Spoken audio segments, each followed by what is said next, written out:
Hello everyone and welcome back to my channel and welcome to another little reaction review video, and today I'm heading over to the Danish representative for Eurovision 2026, and for once, from what I've understood, from what people have been talking about, there's a little bit of excitement about what Denmark have been up to this year. I do recognize the name Søren Torpegaard Lund, which I'm assuming is how you say it down in Denmark, because he of course he was competing in the national final back in 2023 with Ligge Her, which was a really pretty song. So I'm assuming we got something good on our hands today, hopefully, considering everything I've read. I would say that this song is called Før Vi Går Hjem, which is a very Danish title, which is always really cool. We got Danish back in Eurovision. I do believe last time must have been in 2021, right, with Før Flamme. One thing that kind of stood out a little bit to me about this particular entry so far, because every song I've heard so far, I've been able to find a music video for it, so I've been hearing the studio cut. This one doesn't seem to have one. Like, I can't find the studio cut for this one, or with like a video or anything, but the Eurovision channel have uploaded the national final performance, so I guess that's what Denmark wants me to watch, or wants everyone to watch, because that's the version that's on the Eurovision channel, so that's what I will watch today. And hopefully the audio quality is still good and I can hear everything clearly. We'll see. Either way, I've been talking for too long now. Let's take a listen to Før Vi Går Hjem. Yeah, to boy. Right? The audience are cheering.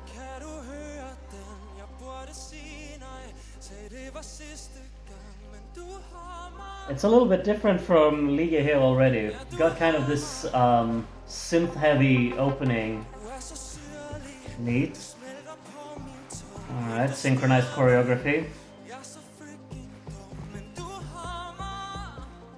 It's very atmospherically engaging right from the beginning, you know, with the actual kind of arrangement that it's going for. That's a really neat chord interval, I gotta say. The elevation of how that vocal melody goes with it as well. And nice, like these kind of, the chords just kind of lying like that. Impact hit to introduce this kind of build-up, I suppose. Oh. That's a pretty huge vocal delivery there. So I suppose that's going to be the chorus later on, melodically. Interesting how they could just completely cut out the energy for that first chorus. I like the kind of detailing in these verses as well. It's really nice with like the actual elements they're using.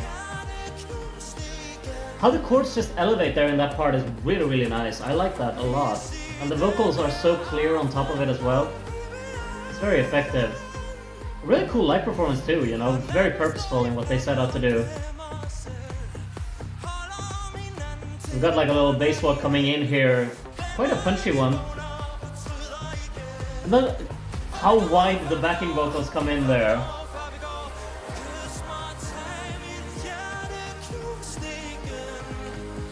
Continue with like the bridge section here after the chorus. Interesting, it's like a bit of an unconventional structure as well, which I'm not opposed to, for sure.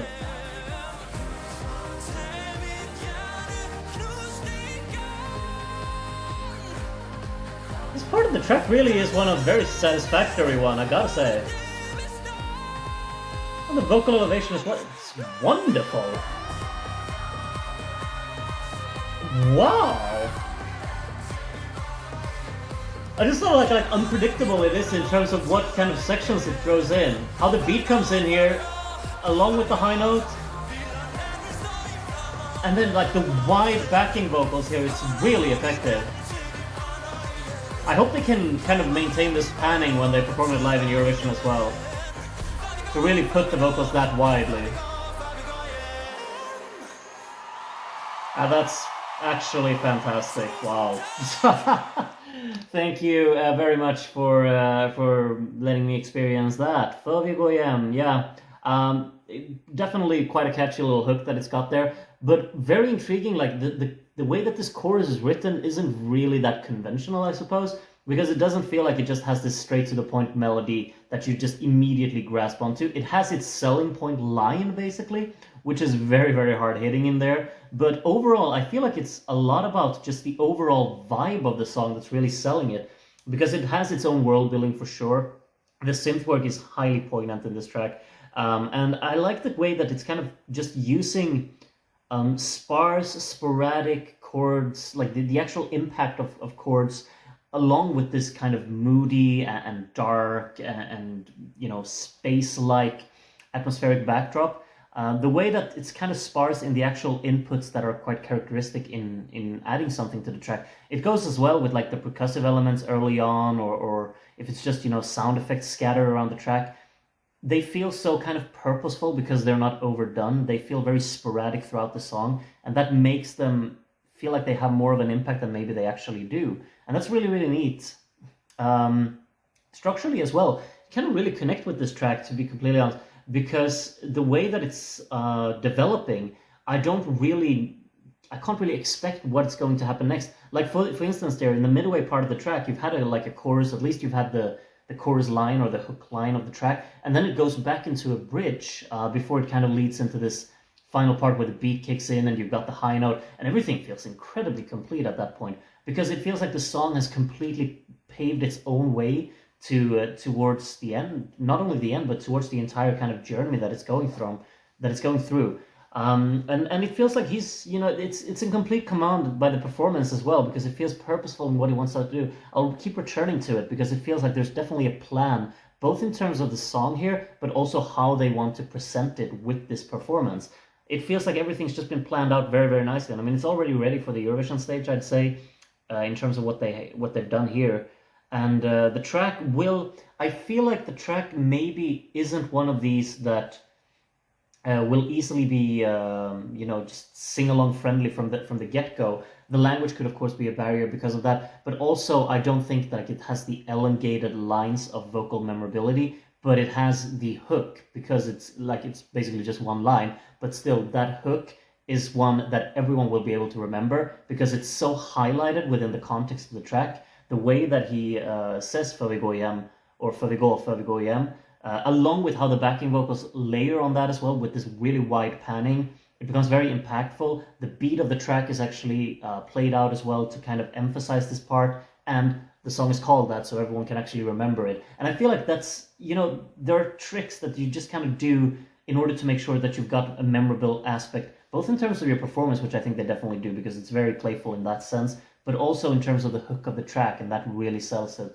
So it's very effectively arranged in that case as well. And this kind of moody atmosphere that it's got going for it as well, it is palpable in my opinion. It's also quite contemporary in a way because it feels like it could definitely, it's definitely a 2026 sound, but it's also something I feel like, there are many songs on Spotify or on TikTok or whatever, where things go viral, that you've got songs that may be like 10 years old, but they are very, very popular still within this kind of moody, dark, atmospheric synth style.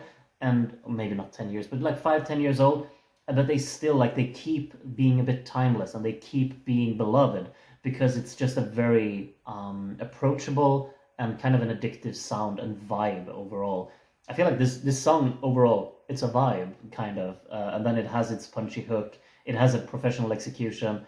I really, really enjoyed experiencing it, and I'm probably going to think back to, every time I return to this song, I'm probably going to be sitting here thinking back to this exact moment when I actually heard it the first time, particularly the final chorus when the beat comes in and his high note takes over, because it was one of these a bit unpredictable parts. Like, you definitely felt like there was going to be a big finale coming, but just in what sense was it going to appear? I wasn't sure. And when we got it, and the kind of performance with the lighting and the synchronized choreography, everything came together.